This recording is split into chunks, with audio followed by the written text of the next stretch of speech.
என் பேர் எழிலரசி. நாங்கள் எங்கள் மதத்தில் இறந்துட்டா நாங்கள் எல்லாம் அழுவோம். நீங்கள் அந்த இடத்துல சிரிச்சுக்கின்னு பிரியாணிலாம் சாப்பிட்றீங்க. இறந்த வீட்டில் நாங்களெல்லாம் அழுகுறோம், நீங்கள் சிரிச்சிட்டு பிரியாணி சாப்பிட்றீங்களே அப்படின்ற மாதிரி சொல்கிறாங்க. பிரியாணி சாப்பிட்றாங்க முஸ்லீம்கள், அது நம்ம மறுக்கலை. சிரிக்கிறாங்களான்னு கேட்டால் சிரிக்க மாட்டாங்க. ஒரு இறப்பு வீட்டுக்கு போகிறோம்னாக்கா இறப்பு வீட்டில் அது சிரிக்கிற அந்த பண்பு இருக்காது. அதே நேரத்தில் இஸ்லாம் எங்களுக்கு சொல்கிறது என்னவென்று சொன்னால், ஒரு இறந்த வீட்டில் ஒப்பாரி வைக்கக்கூடாது என்று இஸ்லாம் எங்களுக்கு தடுக்குது. நெஞ்சில் அடித்து கொண்டு சட்டையை கிழித்து கொண்டு ஒப்பாரி வைக்கக்கூடாது என்று இஸ்லாம் எங்களுக்கு சொல்கிறது. எல்லா நேரங்களிலும் நபிகள் நாயகம் அப்படி வாழ்ந்து எங்களுக்கு காட்டியிருக்கிறாங்க. ஒரு உதாரணத்துக்கு சொல்ல வேண்டும் என்று சொன்னால், நபிகள் நாயகம் அவங்களுடைய குழந்தை, ஆண் குழந்தை இப்ராஹிம் என்று சொல்லக்கூடிய குழந்தை இறந்துருது. இறக்குற நேரத்தில் எல்லாம் வெளியில் இருக்கக்கூடிய முகமது நபி அவருடைய நண்பர்கள் எல்லாம் தோழர்கள்லாம் வெளியே பேசிக்கிட்டு இருக்கிறாங்க. என்ன பேசுகிறாங்கன்னா, வெளியில் சூரிய கிரகணம் நடக்குது. சூரிய கிரகணம் நடக்கும்போது எப்படி அதை சொல்கிறார்கள் என்று சொன்னால், இந்த சூரிய கிரகணம் நடக்குதுல்ல, இப்ராஹிம் இறந்துட்டாரு, முகமது நபியுடைய குழந்தை இறந்ததுனால தான் இந்த சூரிய கிரகணம் நடக்குது அப்படின்ன உடனே அப்போ நபிகள் நாயகம் அவங்க கிட்ட சொல்லும்போது சொல்றாங்க, நான் துக்கத்தில் கஷ்டப்பட்டு இருக்கிறேன், ஏன் கண்கள் கண்ணீர் சிந்தி கொண்டிருக்கிறது, நான் அழுதுட்டு இருக்கிறேன். இந்த நேரத்தில் நீங்க இந்த இறப்புனால தான் சூரிய கிரகணம் நடக்குதுன்றீங்க. அப்படி சொல்லக்கூடாது. சூரியனும் சந்திரனும் இறைவனுடைய அத்தாட்சியில் உள்ளது. யாருடைய பிறப்பிற்காகவும் யாருடைய இறப்பிற்காகவும் அது துக்கம் கொண்டாடாது. இப்ராஹிம் என் பிள்ளை இறந்துட்டாங்கன்னா எனக்குள்ள துக்கம், சூரியனுக்குள்ள துக்கம் கிடையாது, சந்திரனுக்கு அதனால துக்கம் கிடையாது என்று சொல்லி நபிகள் நாயகம் சொல்றான். எனக்கு தான்ப்பா கஷ்டம், அது நான் தான் கஷ்டத்தில் இருக்கிறேன் அப்படின்னு இறை தூதர் என்பதனால அவங்க அதை இதையும் முடிச்சு போட்டு, ஒருத்தர் வந்துட்டாருன்னு சொல்லுவாங்களே, அவர் காலை வச்சுட்டாரு, நம்ம ஊர்ல மழையா பெய்யுதுன்னு. அப்ப அப்படி மழை பெய்யறது வேற, அவர் வந்தது வேற. ஆனா நம்ம மக்கள் என்ன பண்ணுவாங்கன்னா, அவர் நல்லவர், அவர் வந்துட்டாருன்னா மழை பெய்யுவாங்க. அந்த மாதிரி நபிகள் நாயகத்துடைய அந்த குழந்தை இறந்ததுனால தான் சோகத்தின் அடிப்படையில் சூரிய கிரகணம் நடக்குது அப்படின்னு பேசும்போது நபிகள் நாயகம் சொல்றாங்க, நீங்க அப்படி சொல்லாதீங்க, நான் வருத்தத்தில் இருக்கிறேன், என் கண்கள் கண்ணீர் சிந்துது, ஆனால் சூரியனும் சந்திரனும் இறைவனுடைய அத்தாட்சிகளில் உள்ளது என்று சொல்லி நபிகள் நாயகம் விளக்கம் சொல்றாங்க.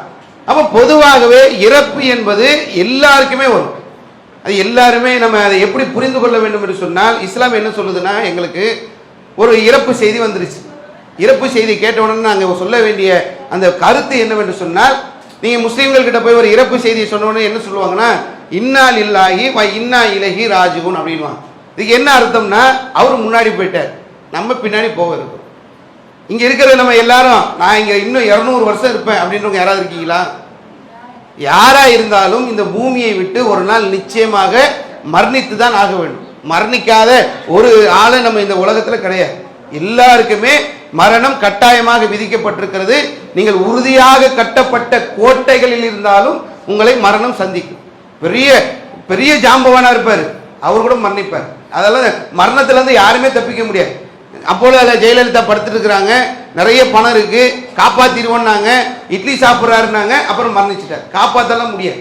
எல்லோருமே இறக்கக்கூடிய ஒரு நிலை தான் இருக்கும். பாதுகாப்பு படை வீரர்களோடு போறாங்க. பாதுகாப்பு படை வீரர்கள் கூட போகும்போது எதுக்கு போறாங்க? இவருடைய உயிரை நாங்க காப்பாற்ற போறோம், இவருடைய உயிருக்கு ஏதாவது சேதம் என்று சொன்னால் நாங்க காப்பாற்றுவோம் என்று சொல்லி அவங்க கூட போறாங்க. கூடவே போனவங்க அவங்களையும் சேர்ந்து இறந்து போறாங்க. ஹெலிகாப்டர்ல போகும்போது இடிச்சு இறந்து போகக்கூடிய காட்சியை நாம் பார்க்கிறோம். அப்ப மரணம் என்பது யாருக்கு எப்போ வரும்னு தெரியாது. கட்டாயமாக நாம் எல்லோருமே மரணிக்கக்கூடியவர்கள் என்பதை இஸ்லாம் எங்களுக்கு என்ன பண்ணுதுனாக்கா, ரொம்ப பாடல் பாடமாக ஒவ்வொருத்தரும் கட்டாயம் மரணத்தை சந்திப்பீங்க, அது விதிவிலக்கே இல்லை என்பதை எங்களுக்கு சொல்லி தரும். எப்படி சொல்லுதுன்னா, ஒவ்வொரு முஸ்லீமும் ராத்திரி போய் படுக்க போறாங்க. ராத்திரி தூங்க போகும்போது ஒரு முஸ்லீம் என்ன செய்ய வேண்டும் என்று சொன்னால், தூங்குறதுக்கு முன்னாடி ஒரு முஸ்லீம் அல்லாஹும்ம பிஸ்மிக அமூத்து வாஹியா அப்படின்னு சொல்லி போய் தான் படுக்கணும். படுக்கும்போது ஒரு முஸ்லீம் என்ன சொல்லணுமா, நான் இப்ப போய் படுக்கிறேன், படுக்கும்போது நான் இறைவன் நாடுனா இறந்து போயிடுவேன், இறைவன் நாடுனா மீண்டும் நான் எழுந்திருப்பேன். இப்படி போய் ராத்திரி படு. ராத்திரி போய் படுக்கிறது எழுந்திருப்போம் என்பதற்கான உத்தரவாதம் இல்லாத அது உறக்கம். இதை முதல்ல நம்ம புரியணும். நான் பல இடங்களில் இது நடக்கவும் செய்யுது. ராத்திரி போய் படுக்கிறாங்க, காலையில் எழுந்திருக்கும் போது எல்லாரும் இறந்து கிடக்கிறாங்க. சுனாமியில ராத்திரி போய் படுத்தாங்க, காலையில் அதிகாலையில தான் சுனாமி அலைகள் உள்ள புகிறது, படுத்தவர்கள் யாருமே எழுந்திருக்கல. இப்போ சமீபத்தில் கேரளாவில் வயநாடு பகுதிகளில் ஒரு பெரிய ஒரு வெள்ளம் அடிச்சுட்டு போகும்போது ராத்திரி போய் படுத்தாங்க, காலையில் எழுந்திருப்போன்ற நிலையில தான் போய் படுத்தாங்க. படுத்தவங்க தான் யாரும் எழுந்திருக்கு. இஸ்லாம் எங்களுக்கு என்ன சொல்கிறது என்று சொன்னால், ராத்திரி போய் படுக்க போகுன்ற போதே ராத்திரி நான் இறக்கிறதுக்கு வாய்ப்பு இருக்கு, காலையில் எழுந்துக்கிறதுக்கும் வாய்ப்பு இருக்கு. இந்த நம்பிக்கையில் போய் நீங்கள் படுங்க என்று உறங்க போவதற்கு முன்னாடி இப்படி படுங்க. பல நேரங்களை பார்க்குறோம், பயணங்கள் கிளம்பி போகிறாங்க, இங்கேருந்து மதுரைக்கு போய் சேருவாங்கன்னு பார்க்குறோம், வழியிலே நமக்கு செய்தி வருகிறது, போகிற வழியில் ஆக்சிடென்ட், குடும்பத்தோடு போன 5 பேர் இறந்து போயிட்டாங்க. தூங்கின சீராகவே போய் சேர்ந்துருவாங்க.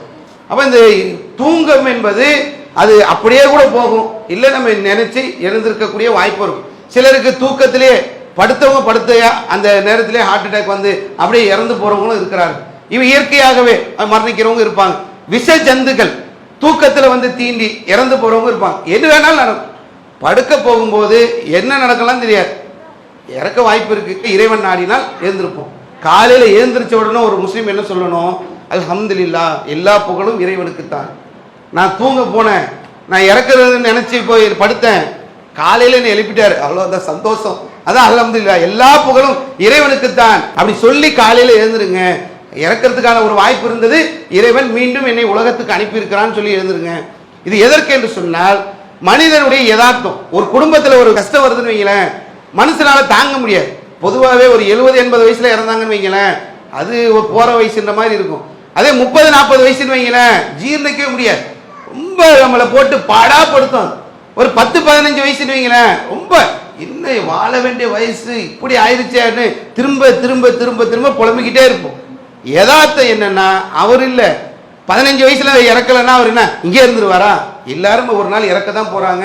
இறக்கக்கூடிய ஒரு சூழல் கட்டாயமாக மனிதனுக்கு வரும் என்பதை இஸ்லாம் எங்களுக்கு பயிற்றுவிக்கிறது. அப்ப பயிற்றுவிக்கும் போது யதார்த்தமே எங்களுக்கு புரிஞ்சிருக்கு. அதை தானே சொல்றோம், இன்னால் இல்லாகிவா இன்னா இழகிறாங்க. எனக்கு முன்னாடி அவர் போயிட்டார், பின்னாடி நான் வர. ஃபர்ஸ்ட் அவர் போயிட்டாருன்னா அவர் மட்டும் போயிடுவார், நான் இங்கே இருக்க போறேன்னா நானும் பின்னாடி வர இருக்கிறேன் என்ற அந்த பக்குவத்தை எங்களுக்கு கொண்டு வருது. ஆனாலும் பிரிவு இருக்கும். பிரிவு வந்து வேதனை இல்லாமல் இருக்குமா? வெளிநாட்டுக்கு கணவர் போறார், வெளிநாட்டுக்கு தானே போறாரு, சம்பாதிக்க தான் போறாரு, அங்கிருந்து நிறைய நமக்கு வாங்கிட்டு வருவார், ஒரு சந்தோஷமான விஷயம். ஆனா அங்க ஏர்போர்ட்ல போய் நிற்கும் போது எல்லாம் கண்ணீர் சிந்திக்கிட்டு நிற்போம், அழுவோம். போறாருல, அந்த பிரிவு வந்து நமக்கு ஒரு வேதனையை தரும். உலகத்துல ஒன்னா இருக்கும் போது பிரிவு இருக்கிறது என்று சொன்னால் அந்த பிரிவு நிச்சயமா வேதனை தரும். இஸ்லாம் என்ன பண்ணுதுன்னா அதை வரையறுக்குது. ஒரு மனிதர் இறந்து விட்டார் என்று சொன்னால் நீங்க வந்து அந்த வேதனையில இருக்கலாம், அழுகலாம், வேதனையில இருக்கலாம். இது எவ்வளவு நாள் என்று சொன்னால் 3 நாள். ஒருத்தர் இறந்துட்டாங்கன்னா 3 நாள் வரைக்கும் நீங்கள் துக்கத்தில் இருக்கலாம். 3 நாளை கடந்து விட்டால், ஐயோ எங்க அப்பா போயிட்டாரு, நான் இப்படியெல்லாம் இருக்கக்கூடாது. நீ 3 நாள் முடிந்து விட்டது என்று சொன்னால் இயல்பு நிலைக்கு வந்துடணும். அவர் இறந்திருக்கிறார் என்று சொன்னால் அவர் வந்து இறைவனிடத்தில் போய்விட்டார், அடுத்து நாமும் போக இருக்கிறோம் என்று சொல்லி அவருடைய அடுத்த கட்டங்களுக்கு அவர் இறைவன்கிட்ட போயிருக்கிறார்னா அங்க போய் அவர் வந்து நல்ல நிலையில இருப்பாரா, அவருடைய நிலைமை என்ன, நன்மைகளை சேர்த்திருக்கிறாரா, உலகத்தில் ஒழுங்கா வாழ்ந்தாரா, இதையெல்லாம் பார்த்து நன்மைகள் அவருக்கு சேர்க்கறதுக்கான வழி என்ன, இதையெல்லாம் ஆய்வு செய்து பெற்றவர்களுக்கு பிள்ளைகள் செய்ய வேண்டியது, கணவனுக்கு மனைவி செய்ய வேண்டியதுன்னு என்னென்னலாம் இருக்கோ அந்த நிலைகளை செய்ய வேண்டுமே தவிர காந்து நம்ம அழுதுட்டு இருக்கிறதுனால அவர் திரும்பி வர மாட்டார். சட்டையை கிழிச்சு ஒப்பாரி வைக்கிறோம், கத்துன்னு கத்துறோம், போன உயிர் திரும்பி வருமா? வரவே வர. அது இறைவனுடைய சன்னிதானத்திற்கு சென்று விட்டது என்று சொன்னால் அங்கிருந்து யாராலும் திரும்பி வர முடியாது. வருவதாக நம்பினோம் என்று சொன்னால் அது மூட நம்பிக்கை. ஒரு சிலர் அப்படியே நம்புறாங்க, செத்து போனவங்க திரும்பி வந்துட்டு இருக்கிறாங்க அப்படின்னு நம்புறாங்க.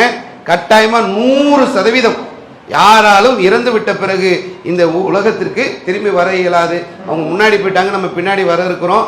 சந்தோஷமாலாம் சிரிக்கலாம் மாட்டோம், கவலையாக தான் இருக்கும். ஆனால் பிரியாணி சாப்பிட்ற பழக்கம் இருக்கு. நபிகள் நாயகம் என்ன சொன்னாங்கன்னா, இஸ்லாமியர்கள் செய்யக்கூடிய தவறுகள்ல உள்ளதுதான். என்னன்னா அந்த இறப்பு வீட்டிலே என்ன பண்ணிடுறாங்கனாக்கா பிரியாணி சட்டி ஏற்றி செத்தாலும் பிரியாணி, பிறந்தாலும் பிரியாணி, கல்யாணம்னா பிரியாணின்ற மாதிரியான ஒரு கலாச்சாரத்தை முஸ்லீம்கள் உருவாக்கிட்டாங்க. நபிகள் நாயகம் அப்படி சொல்லலை. நபிகள் நாயகம் எப்படி சொன்னாங்கன்னா, ஒரு வீட்டில் ஒரு இறந்துட்டாங்க அப்படின்னா அந்த வீட்டிற்கு பார்க்க போகின்ற போது உணவுகளை நீங்க கொண்டு போய் அவங்களுக்கு கொடுங்க அப்படின்ற மாதிரி சொல்லி கொடுத்துருக்குறாங்க. அவங்க துக்கத்தில் இருப்பாங்க, சமைக்கணும், அடுப்பை வைக்கணும், அதை பண்ணணும், காய்கறி வாங்கணுன்ற அந்த சிந்தனை அவங்களுக்கு இருக்காது, அந்த வேதனையில் இருப்பாங்க. அப்போ அதை பார்க்க போகக்கூடிய நீங்கள், அவருடைய உறவுக்காரர்களாக இருக்கக்கூடியவங்க, அவங்களுக்கு தேவையான உணவுகளை நீங்க கொண்டு போய் கொடுங்க என்று சொல்லி தான் நபிகள் நாயகம் சொல்லி இருக்கிறாங்க. இன்னைக்கு சமூகத்தில் அது மாறி இருக்கிறது. இனி அதையெல்லாம் ஓரளவுக்கு எப்படி இந்த வரதட்சணை திருமணங்களை ஒழிச்சோமோ, தர்கா வழிபாட்டை ஒழிச்சோமோ, இனி முஸ்லீம்கள் கிட்ட இருக்கக்கூடிய மூட நம்பிக்கைகளை ஒழித்தோமோ, அந்த மாதிரி ஒவ்வொன்றத்தையும் நம்ம அதை மாற்றிட்டு இருக்கிறோம். செத்தாலும் பிரியாணி, பிறந்தாலும் பிரியாணின்ற அந்த கலாச்சாரத்தை நம்ம இது பண்ணிட்டு இருக்கோம். அதான் அதில் உள்ள பதிவு. இஸ்லாம் மற்றும் சமுதாய செய்திகளை அறிந்து கொள்ள தமிழ்நாடு தௌஹீத் ஜமாஅத் யூடியூப் பக்கத்தை உடனடியாக சப்ஸ்கிரைப் செய்து கொள்ளுங்கள். மேலும் பெல் பட்டனையும் கிளிக் செய்து கொள்ளுங்கள்.